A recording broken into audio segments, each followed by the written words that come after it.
সুপ্রিয় দর্শক, আপনাদের মাঝে আজকে একটি সিরাপ নিয়ে আলোচনা করব। সিরাপটির নাম হলো নাপা সিরাপ। কীভাবে খাওয়াতে হয়, এটার কাজ কী এবং পার্শ্বপ্রতিক্রিয়া সম্বন্ধে আপনাদের মাঝে আলোচনা করব। নাপা সিরাপ একটি প্যারাসিটামল জাতীয় সিরাপ।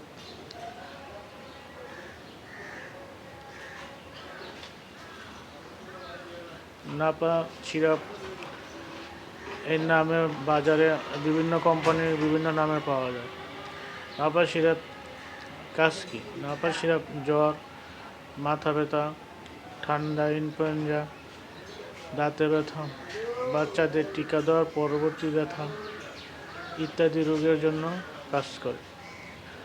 নাপা সিরাপ কীভাবে খাওয়াতে হয়? 0 থেকে 1 বছর বয়সী বাচ্চাদের আধা মিলি, 2.5 মিলি বা 1 মিলি দিনে 2 থেকে 3 বার।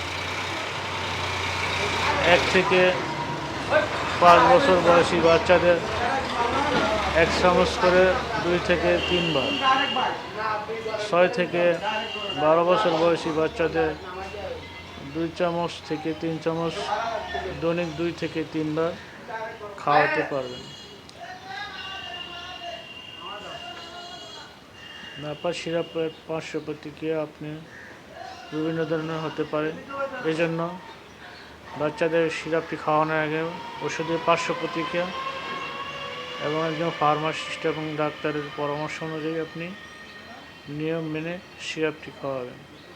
সিরাপটি আপনি খাওয়ার অবশ্যই পরে খাওয়াবেন। সিরাপটি আপনি 2 থেকে 3 বার খাওয়াতে পারেন।